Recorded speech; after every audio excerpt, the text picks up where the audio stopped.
I'd given everything to Crimson and Veil, my wife's family business. For years, long nights hunched over spreadsheets, endless meetings with suppliers, and every ounce of effort I could muster to make it grow. It wasn't just a job to me.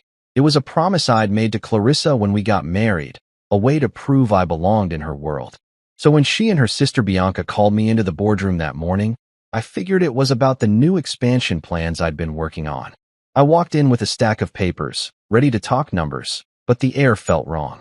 Clarissa sat there, arms crossed, her face blank like she barely knew me. Bianca leaned back in her chair, smirking like she'd just won something.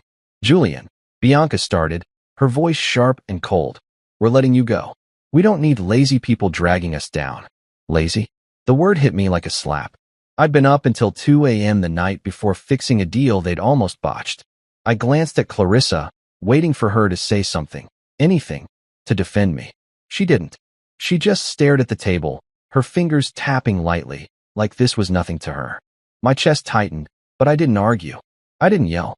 I forced a polite smile, the kind I'd used 1,000 times to smooth things over, nodded once, and said, "All right. Good luck." Then I turned and walked out, my footsteps echoing in the silence they left behind. The rest of the day blurred past me.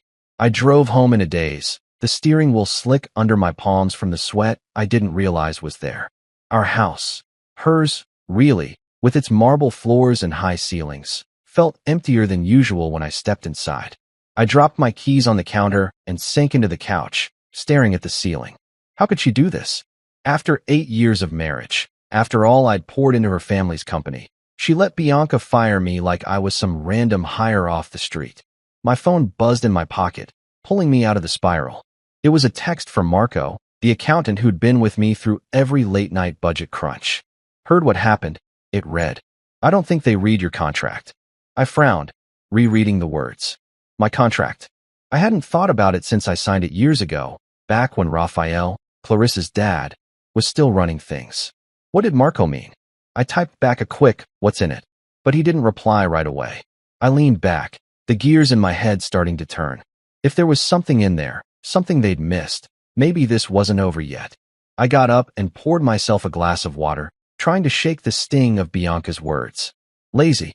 I'd rebuilt their supply chain from scratch when it collapsed 3 years ago. I'd landed the Peterson account, the one that kept us afloat during that rough patch. And Clarissa, she knew all of it. She'd seen me stumble home exhausted, kissed me goodnight when I fell asleep at the kitchen table with my laptop still open. Yet today, she didn't even look at me. I took a sip, the cold water doing nothing to ease the heat building in my chest. Was this her idea? Did she want me gone too? Or was she just too weak to stand up to Bianca? I didn't know which hurt more. My phone buzzed again, "Marco. Check the merger clause from the subsidiary deal. You're still tied to it." The subsidiary deal. 5 years ago, when we acquired that little tech firm to boost Crimson and Veil's patents. I'd been neck-deep in it, negotiating terms while Raphael clapped me on the back and called me his right hand. A merger clause. What did that even mean now? I set the glass down and rubbed my temples, the first flicker of hope, or maybe something darker, stirring inside me. I spent the next hour digging through old files in my home office, the ones I'd kept from back when I trusted Clarissa to have my back. The contract was buried in a folder labeled C&V Merger 2020, yellowed at the edges but still legible. I skimmed the pages, my eyes catching on legalese I barely understood, until I hit page 17. There it was, in black and white. My name, listed as co-chairman of the subsidiary, with full authority over its assets. Assets that included Crimson and Veil's intellectual property, trademarks, patents, the whole backbone of the company. My heart thudded. They couldn't fire me from that. It wasn't their call. I sat back, staring at the paper, a slow smile tugging at my lips, not the polite one this time, but something real. They'd made a mistake, a big one, and they didn't even know it yet. I picked up my phone and texted Marco, found it. "What now?" His reply came fast, "Sit tight. Let them figure it out." I leaned back in my chair, the weight of the day shifting. They thought they'd cut me loose, but they just handed me the rope. All I had to do was wait. The morning after they fired me, I woke up to the sound of my phone ringing, cutting through the quiet of the house like a knife. I rolled over, the bed cold on Clarissa's side. She hadn't come home last night, probably crashing at Bianca's after their little victory. The screen lit up with Raphael Vale's name, her father, the man who'd built Crimson and Vale from nothing and trusted me with it when I married into the family. I hesitated, my thumb hovering over the button. What did he want? To apologize? To gloat? I answered anyway, my voice rough from sleep. Hello. His voice boomed through the line, loud and furious, like a storm rolling in. Julian, why the hell did they fire you? Haven't they read the damn contract? I froze, the words sinking in slow and heavy. Raphael didn't know. He hadn't been in that boardroom, hadn't seen Clarissa's blank stare or Bianca's smirk. I let the question hang there, not sure how to answer or if I even should. I don't know, Raphael, I said finally, keeping my tone steady. You'd have to ask them. He cursed under his breath, something about those girls and ruining everything, but I barely heard it. My mind was already racing back to that merger clause Marco tipped me off about, the one buried in my contract. Raphael's anger meant something big was coming, and I had a feeling I was holding the key to it. I got out of bed and shuffled to the kitchen, the phone still warm in my hand from the call. The house felt too big, too silent without Clarissa's usual chatter or the clink of her coffee mug. I made myself a pot of coffee, the smell filling the air as I replayed Raphael's words. Haven't they read the damn contract? He sounded panicked, not just mad, like he knew something they didn't. I poured a cup and sat at the table, staring out the window at the gray sky. Yesterday, I'd been blindsided, kicked out like trash. But now I was starting to see the cracks in their plan. That subsidiary deal from 5 years ago wasn't just some footnote, it was a lifeline, and I was still tied to it. Co-chairman of the IP holding, with control over everything that made Crimson and Vale worth a damn. I took a sip, the bitterness matching the taste in my mouth from how they treated me. If Raphael was this worked up, it meant Clarissa and Bianca had no idea what they'd stepped into, and I wasn't about to tell them. My phone buzzed again, a text from Marco this time. Raphael just called me too. He's losing it. Said the girls screwed up big. I smirked, typing back. He called me first. What's he saying? Marco's reply came quick, kept asking about the merger terms. Think he's worried about the patents. The patents. Of course. Crimson and Vale wasn't just a name. It was a brand built on tech designs and trademarks, all locked up in that subsidiary I'd helped acquire. Without my signature, they couldn't license anything, couldn't move forward on new deals. I set the phone down and leaned back, the coffee warming my hands. Yesterday, I'd felt like a fool, walking out of that boardroom with my tail between my legs. But today I was starting to feel like the one in control. Raphael's call wasn't just a rant. It was a warning, one Clarissa and Bianca hadn't heard yet. I wondered how long it'd take them to figure it out, how long before they came crawling back. I spent the rest of the morning pacing the house, my mind spinning with what ifs. What if they tried to fight it? What if they called their fancy lawyers? I didn't know much about legal stuff, but I knew enough to trust Marco and Raphael. If he was this mad, it meant the contract was ironclad. I stopped by the window again, watching a delivery truck rumble down the street. My whole life had been about keeping things steady, fixing problems at work, smoothing things over with Clarissa when she got stressed, even biting my tongue when Bianca snapped at me. But steady didn't matter anymore. They'd pushed me out, and now they were about to find out what that cost them. My phone rang again. Raphael, round 2.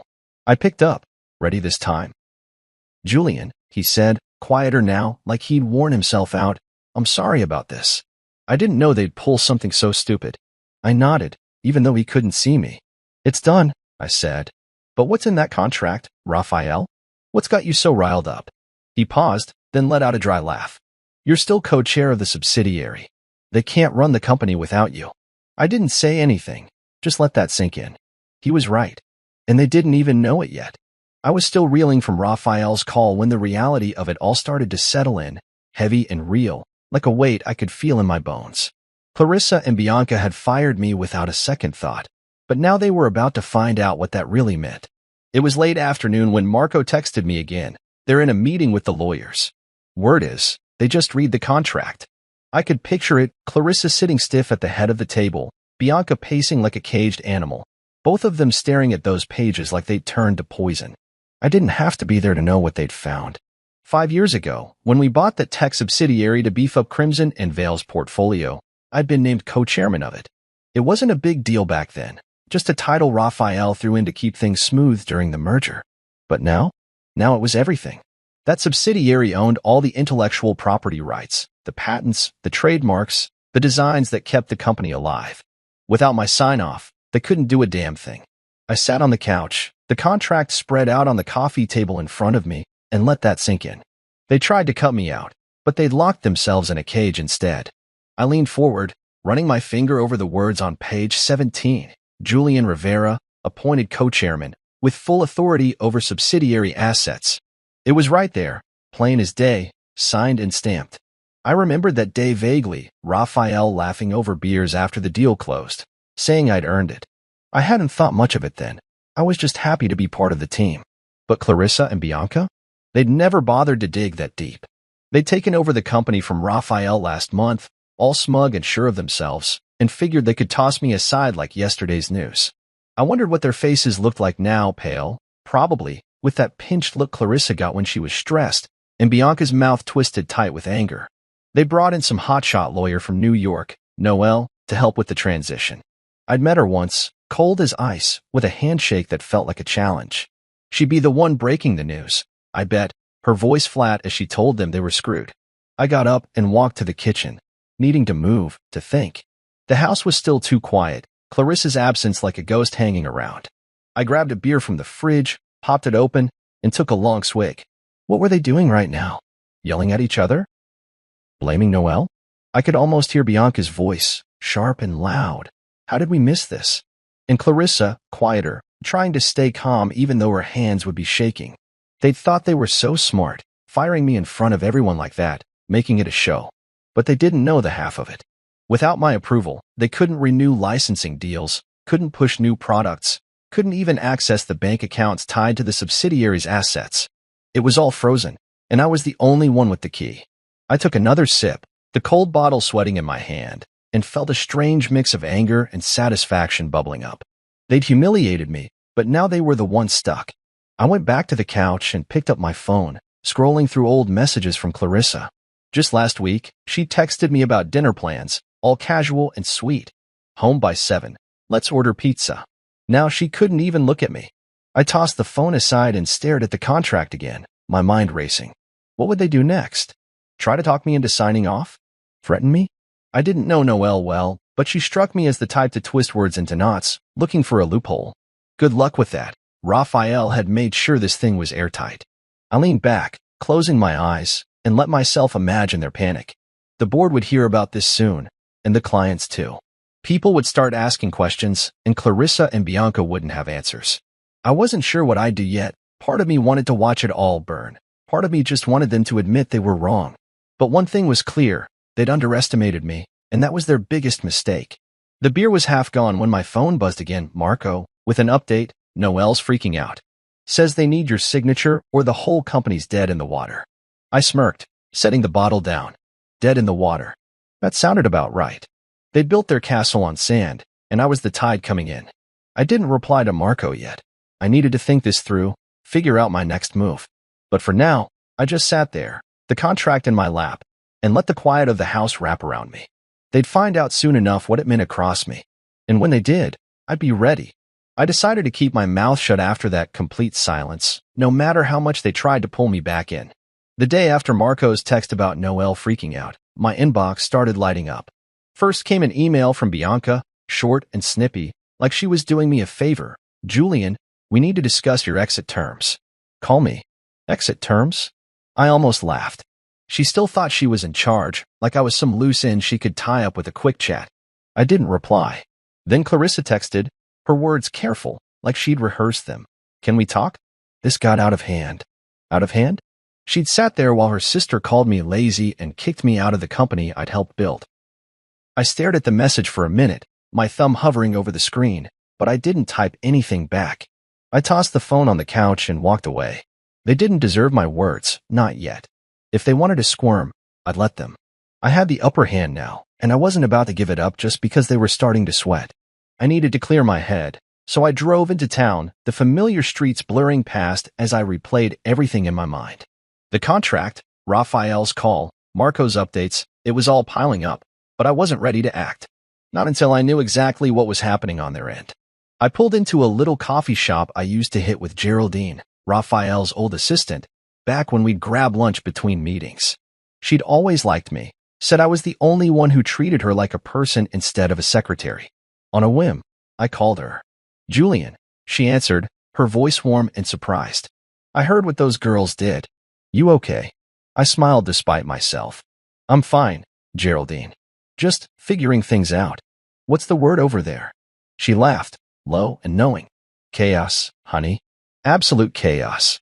She told me clients were calling nonstop, confused about delayed contracts. Suppliers were holding shipments, waiting for approvals that weren't coming. Investors were spooked, whispering about pulling out. "They're running around like headless chickens," she said. "And that Noelle? She's snipping at everyone, but she's got no answers." I ordered a coffee while we talked, the barista sliding it across the counter with a nod.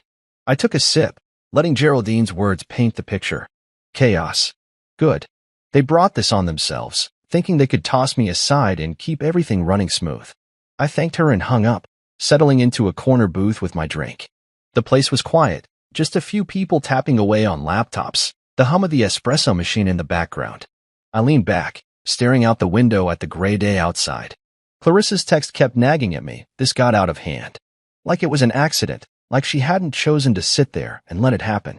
I'd loved her once, really loved her. Those early years when we'd stay up late dreaming about the future, her head on my shoulder. But now? Now she was a stranger, and I wasn't sure I wanted her back in my life, even if she begged. I took another sip, the coffee bitter on my tongue. They could send all the emails and texts they wanted. I wasn't budging. My phone buzzed again, another email, this time from Bianca, longer and dripping with that fake politeness she used when she was mad. "Julian, we're trying to resolve this amicably. Ignoring us isn't helping.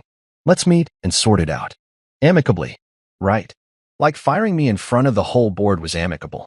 I deleted it without a second thought. Geraldine's voice echoed in my head, clients panicking, suppliers freezing up, investors walking away. That was their mess now, not mine. I didn't owe them a lifeline. The contract gave me power, sure, but it was my silence that was really hitting them. Every hour I didn't respond. Every day I stayed quiet.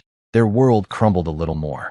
I finished my coffee and left the cup on the table, the warmth still lingering in my hands as I stepped outside. The air was cool, a light wind tugging at my jacket. I felt steady for the first time since that boardroom, like I was standing on solid ground while they flailed. Driving home, I thought about what Geraldine said, how Noelle had no answers, how the staff were whispering about jumping ship. It wasn't just about the patents or the trademarks anymore. It was about trust. They'd lost it with the clients, with the suppliers, with everyone who'd kept Crimson and Veil afloat. And me? I didn't have to say a word to make that clear. I pulled into the driveway, the house looming dark and empty, and sat in the car for a minute, engine off. My phone stayed quiet now. No more messages, no more pleas. Maybe they were finally getting it. I wasn't their fix-it guy anymore. I wasn't their anything. I got out, locked the car, and went inside, the silence of the house matching the silence I'd chosen. Let them figure it out. Let them fall. I'd been quiet for days, letting Clarissa and Bianca stew in the mess they'd made, when I finally decided it was time to break my silence. But not to them. Not yet. The board had been emailing me nonstop, polite at first, then pushy, asking for clarity on the operational delays, rocking Crimson and Veil. I could have ignored them too, let the whole thing collapse under its own weight, but something in me wanted them to know exactly what was happening and why. So I sat down at my desk, the contract spread out like a map, and typed up a reply. Not a rant, not a plea, just the facts, cold and clear, from me, Julian Rivera, co-chairman of the subsidiary they'd forgotten about. I laid it out. The merger clause from 5 years ago, my legal authority over the intellectual property, and how, without my signature, nothing could move. Not the trademarks, not the patents, not a single deal. I didn't ask for my job back or beg for forgiveness. I ended it with one line. I'm asking for accountability, not reinstatement. Then I hit send, copied every board member, and leaned back in my chair, the weight of it lifting just a little. They'd wanted me gone. Now they'd see what that cost. The house was still empty, Clarissa's absence a constant hum in the background, but I didn't mind it as much today. I got up and made myself a sandwich, ham and cheese, nothing fancy, while my phone stayed quiet. Too quiet, maybe. I figured the board was scrambling, passing my email around like a hot potato. Raphael had half of them in his pocket, old-timers who'd watched me grind for years, while the newer ones probably sided with Clarissa and Bianca, dazzled by their big talk. My email would split them down the middle, and I was fine with that. Let them argue. Let them pick sides. I took a bite of the sandwich, the bread sticking to the roof of my mouth, and wondered who'd crack first. Raphael had already called me twice since that first rant, leaving voicemails I hadn't answered yet. "Julian, we need to fix this," he'd said in the last one, his voice rough. Fix it? He'd handed the company to his daughters, and they'd broken it. That wasn't my problem anymore. By evening, my phone started buzzing again, text from Marco, who'd somehow become my eyes and ears without me even asking. "Board's freaking out," he wrote. "Half want to bring you back, half think the girls can lawyer their way out." I smirked, typing back, "Let them try." Noelle might be sharp, but she couldn't rewrite a contract that had been signed and sealed years ago. I set the phone down and walked to the window, the sky turning orange as the sun dipped low. Rumors were starting to swirl, Marco said, whispers that the board might offer me full control of the IP arm, cut Clarissa and Bianca out completely. I didn't know if I wanted that. Part of me did. Sure, the part that still stung from Bianca's lazy jab and Clarissa's cold stare. But another part just wanted them to admit they'd screwed up, to look me in the eye and say it. I crossed my arms, watching a car roll by outside. Power was nice, but accountability? That was better.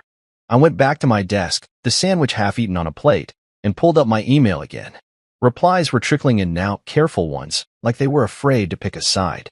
One guy, an old friend of Raphael's named Tom, wrote, "Julian, this is a mess. We didn't know about the clause. What do you want out of this?" I didn't answer. What did I want? I wasn't sure yet. Yesterday, I'd been happy to watch them sink, but now, with the board dangling options, I had to think bigger. I leaned back, rubbing my eyes.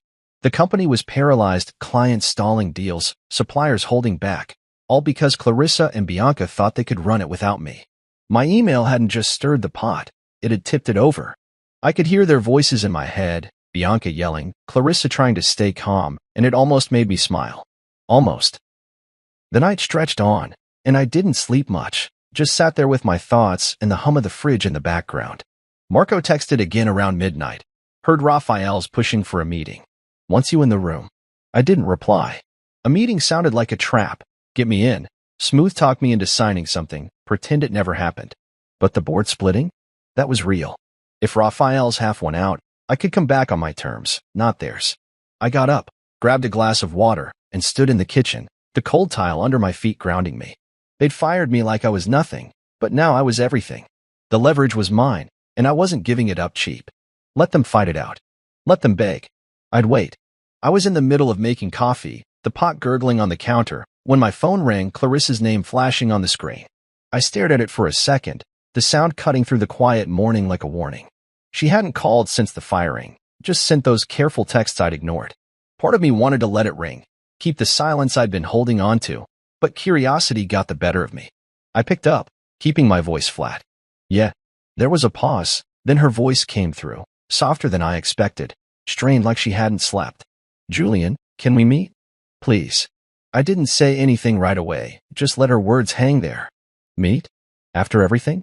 I could hear the desperation under her tone, the crack in that cool front she'd kept up in the boardroom. "Why?" I asked finally, leaning against the counter. She sighed, a shaky sound. "This whole thing, it's a misunderstanding. I want to fix it. A misunderstanding." I almost laughed, but I didn't. I just said, "Okay. Noon. That place on 5th. She agreed quick, like she was afraid I'd change my mind, and hung up. I set the phone down, the coffee smell filling the air, and wondered what she'd try to pull. I got to the restaurant early, a little spot we used to go to back when things were good, with tables, soft lighting, the kind of place that felt warm once. Now it just felt like a stage for whatever this was. I sat in a corner booth, sipping water, watching the door. Clarissa walked in right on time, her coat pulled tight around her, her face pale and tired. She saw me and forced a smile, the kind that didn't reach her eyes, then slid into the seat across from me. "Hey," she said, her voice light, like we were just catching up. I nodded, keeping my expression blank. "Hey."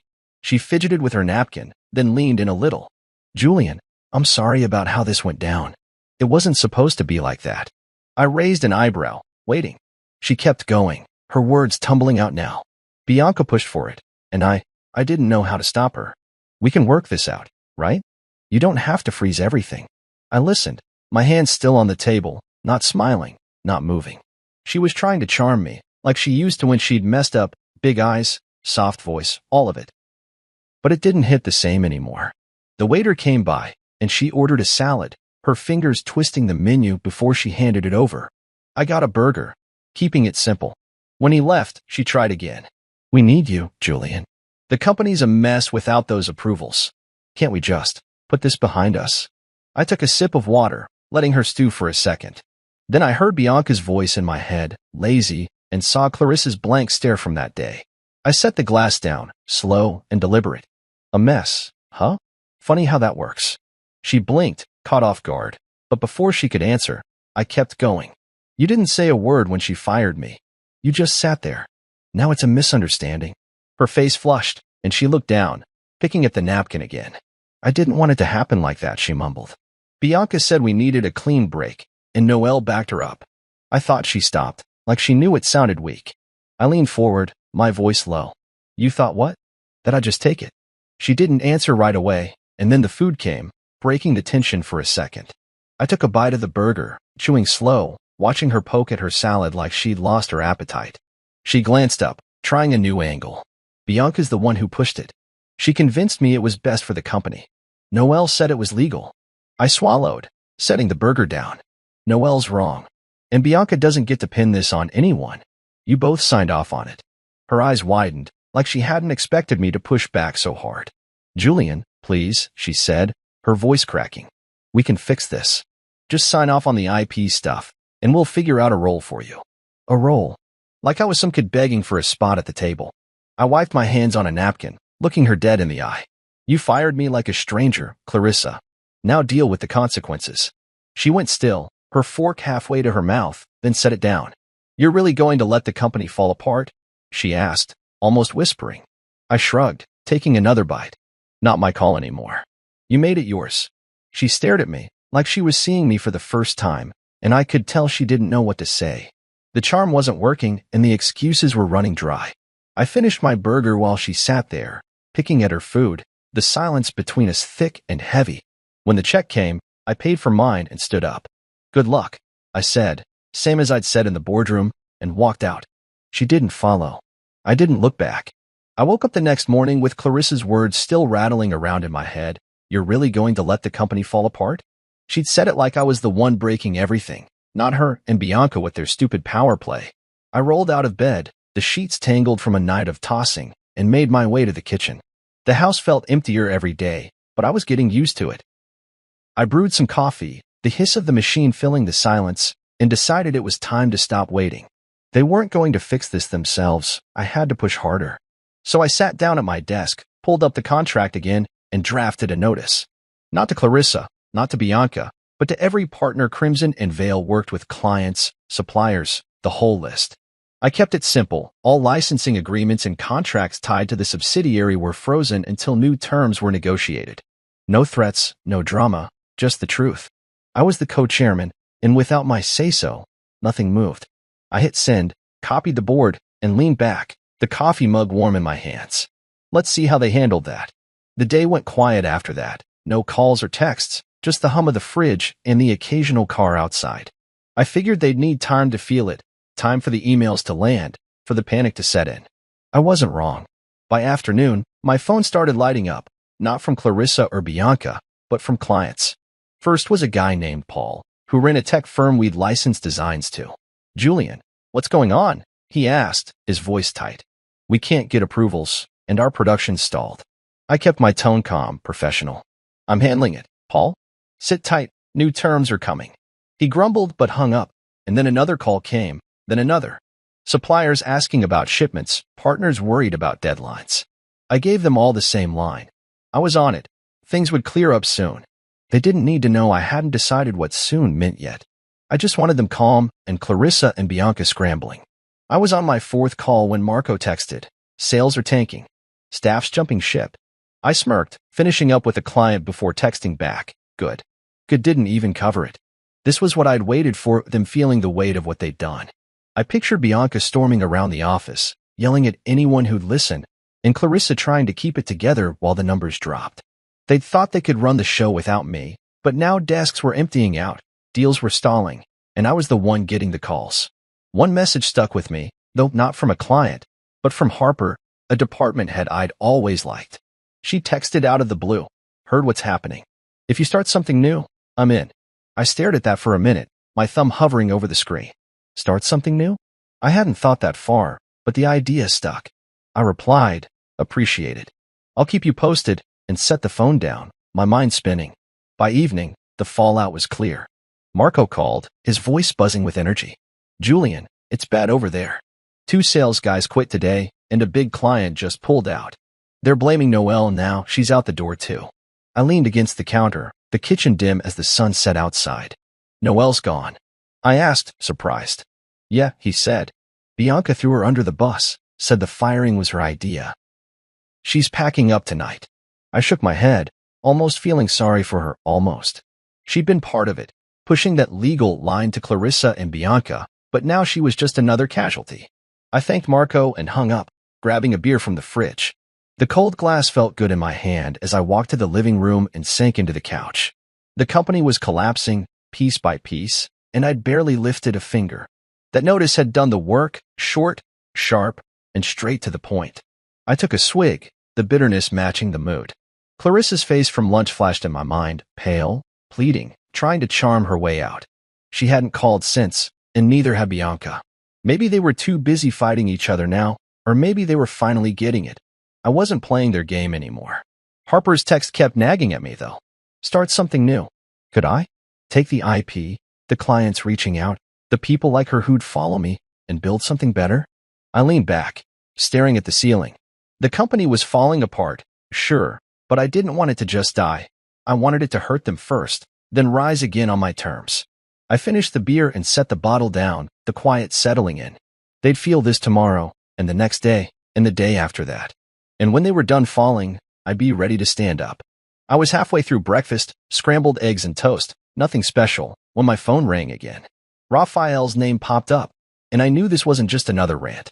I wiped my hands on a napkin and answered, keeping my voice steady. "Hey, Raphael." He didn't waste time. "Julian, we've got an emergency board meeting tomorrow. I need you there, not as an employee, as executive chairman of the IP holding. Can you do it?" I paused, the fork halfway to my mouth. Executive chairman. Not back to my old job, not begging for scraps, but a seat above Clarissa and Bianca with real power. I set the fork down, my mind racing. "What's the deal?" I asked. He sighed, heavy and tired. "The company's bleeding out. Clients are gone, staff's leaving, and the board's done with the girls' mess. We're voting on new terms, Bianca out of client ops, Clarissa down to COO. You in?" I leaned back, the chair creaking under me. This was bigger than I'd expected. "Yeah," I said finally. "I'm in, but it's on my terms." He laughed, a short, rough sound. "Good. See you tomorrow." He hung up, and I sat there, the eggs going cold, feeling the shift happen right under me. The rest of the day, I kept busy, cleaned the kitchen, mowed the lawn, anything to keep my hands moving while my head worked it out. Raphael was handing me the reins, or at least a big chunk of them. Bianca out of client-facing stuff meant she'd be sidelined, probably stuck in some back office if she stayed at all. Clarissa as COO? She'd hate reporting to me, but she'd have no choice. I smirked, pushing the mower across the yard, the grass clippings sticking to my shoes. They'd fired me like I was nothing, and now I'd be the one signing off on their every move. It wasn't revenge, not yet, but it was close. I finished up and went inside, grabbing a glass of water and checking my phone. Marco had texted, "Board's buzzing. Raphael's pushing hard for you." I typed back, he called. "I'm in tomorrow." His reply came fast. "Hell yeah. They're done." I set the phone down and took a long drink, the cold water steadying me. Done? Maybe. But I wasn't just here to watch them fall. I wanted to build something out of it. The meeting was early, 9 a.m., and I got there on time, dressed sharp, suit, tie, the works. The boardroom felt different now, not like the place where they'd kicked me out. I walked in, head up, and saw the faces turn, some surprised, some relieved. Raphael sat at the head, his jaw tight, and nodded at me. Clarissa was there, pale and quiet, her hands folded in front of her. Bianca sat next to her, arms crossed. glaring like she could burn a hole through me. I took the seat Raphael pointed to, right near him, and waited. He started fast. "We're here because Crimson and Vale's dying," he said, his voice cutting through the room. "Julian's notice froze everything, and we can't move without him. I'm proposing he comes back, executive chairman of the IP arm. Bianca's off client ops, Clarissa's COO. Vote it now." The room went still, then hands went up, Raphael's crew first, then a few others. It passed, quick and clean. Bianca shoved her chair back and stormed out, the door slamming behind her. Clarissa didn't move, just stared at the table. I didn't say much during the meeting, just listened as Raphael laid out the damage, lost deals, empty desks, angry investors. When it was my turn, I kept it short. "I'll unfreeze the IP when we've got new terms that work. I'm not here to sink it, I'm here to fix it." Nods around the table, even from the ones who'd hesitated. Clarissa finally looked up, her eyes meeting mine for a second before dropping again. She knew it was over, her big takeover, her sister's grand plan, all of it. The meeting wrapped, and people filed out, Raphael clapping me on the shoulder as he left. "Good to have you back," he said. I nodded, but I wasn't back, not like before. This was new, and it was mine. Clarissa lingered, gathering her things slow, like she wanted to say something. I didn't wait. I walked out, the boardroom behind me, and headed to my car.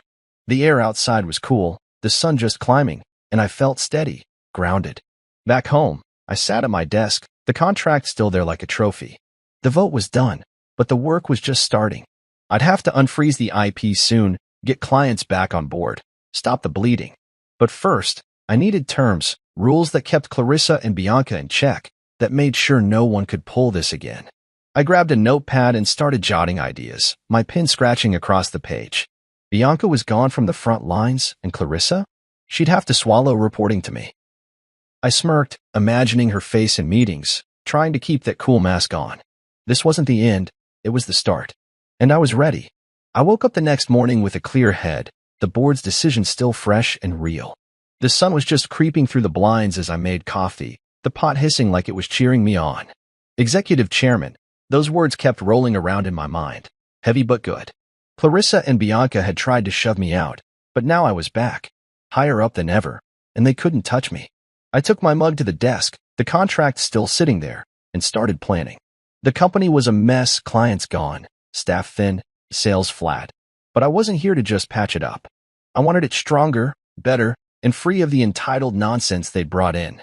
I pulled out my laptop and started typing, laying out a new structure, merit-based hires, clear rules, no more family favors.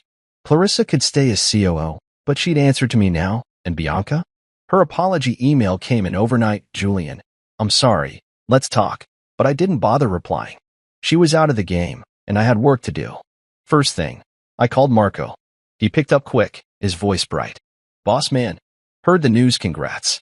I smiled, sipping my coffee. "Thanks. I'm making you CFO. You in?" He laughed, loud and easy. "Hell yes. When do I start?" I told him today, right now, get in, clean up the books, figure out what we could save. He was loyal, smart, and didn't mess around. I needed him. Next, I texted Harper, the department head who'd offered to jump ship with me. VP of Brand Strategy. "You still mean it?" Her reply came fast. "Absolutely. I'm there." I nodded to myself, adding her to the list. New talent, people I could trust. That's how we'd turn this around. I spent the morning sketching it out, cut the dead weight, bring in fresh faces, rebuild from the ground up. The old Crimson and Veil was gone. This was mine now, and I'd make it work. By noon, I was back at the office, not my old desk, but a new space they'd cleared out, big windows and a view. Clarissa was already there, sitting in a meeting room with some of the staff, her face tight but professional. I didn't go in, just watched through the glass for a second. She glanced up, saw me, and looked away fast, like she couldn't hold it. Good. Let her feel it. I settled into my chair and started emails. Clients first, short and straight. IP's unlocking soon, new terms coming, stick with us. A few replied quick, relieved, saying they'd wait. Then suppliers, same deal, we're sorting it, shipments resume next week. The responses piled up, cautious but hopeful, and I could feel the tide turning. This wasn't just about holding power, it was about using it right. Afternoon hit, and I called the first meeting, me, Marco, Harper, and a few others I'd cherry-picked from the old crew. Clarissa had to be there too, part of her COO gig, and she walked in last, her heels clicking sharp on the floor. She sat across from me, hands folded, eyes on the table. I didn't waste time. We're restructuring, I said, passing out my notes. Merit hires, no favoritism. Marco's CFO, Harper's VP of brand. Clarissa, you'll handle ops, daily reports to me. She nodded once, quick and stiff, not arguing. Marco grinned, flipping through the pages, and Harper leaned in, already tossing out ideas. We went for hours, budgets, timelines, new branding plans, building something real while Clarissa sat quiet, taking notes. She tried to keep her dignity, her voice steady when she spoke, but I could see it wearing on her. Every decision ran through me now, and she couldn't dodge that. After, Marco hung back, clapping me on the shoulder. This is solid, Julian. We've got a shot.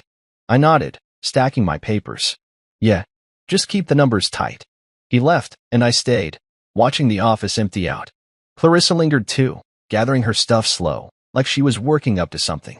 Finally, she came over, her voice low. This how it's gonna be? You calling every shot? I looked at her, calm and steady. You wanted me out. This is what you get instead. She swallowed, her jaw tight, then turned and walked away. I let her go, the door clicking shut behind her. She'd stay in line, she had to, or she'd lose what little she had left. I wrapped up late, the sky dark outside, and drove home. The radio off, just my thoughts for company. The company was shifting, new blood, new rules, and me at the top. I'd given Geraldine a call earlier, offered her a fat exit package to retire happy, and she'd cried, saying I was the best of them. Maybe I was. I pulled into the driveway, the house still quiet, but it didn't feel so hollow now. This wasn't about revenge anymore. It was about making something that lasted, something they couldn't ruin. I'd keep Clarissa on a leash, ignore Bianca's groveling, and build it my way. Tomorrow, I'd start again, and it'd be better than they ever dreamed. I woke up early, the house still dark, and felt a quiet kind of strength settling in me. Something steady, like the ground after a storm. Months had passed since the board meeting, since I'd taken the reins as executive chairman, and Crimson and Vale was finally breathing again. I made coffee, the familiar gurgle filling the kitchen, and thought about how far we'd come. Clients were back, loyal and steady, their trust rebuilt with every deal I'd signed off on. Investors had returned too, pumping money in once they saw the numbers climb. Clarissa stayed distant, doing her job as COO but never pushing me, never daring to step out of line. Bianca was long gone, her apology email still unanswered in my inbox. I didn't need her groveling, I'd moved past it.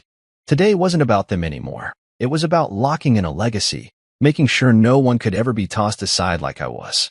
I sat at my desk, the contract still there like an old friend, and started writing the final piece, new bylaws, a clause to protect the company and me for good. The office was buzzing when I got in, the air alive with people who actually wanted to be there. Marco had the books in shape, his grin wide as he waved me over. Numbers are up again, he said, sliding a report across my desk. Best quarter in years. I nodded, flipping through it, sales strong, costs down, everything clicking. Good work, I told him, and meant it. He'd stepped up, just like Harper had, her new branding rolling out smooth and sharp, pulling in clients we'd never touched before. I'd build a team, not a family dynasty, and it showed. Clarissa was in her office, door closed, probably going over the ops reports I'd asked for. She sent them every day now, on time, no excuses, professional, but cold. I didn't care. She'd lost her chance to be anything else to me. I turned back to my screen and kept typing, the bylaws taking shape, rules for fair hires, clear authority, a legacy clause that tied the IP to merit, not blood. No one would pull what they did again. Mid-morning, I called a quick meeting. Just me, Marco, Harper, and a couple board reps Raphael had sent. Clarissa had to sit in too, her chair squeaking as she settled across from me. I laid out the bylaws, keeping it simple. This protects us, I said, passing copies around. No more power grabs, no more firing people without cause.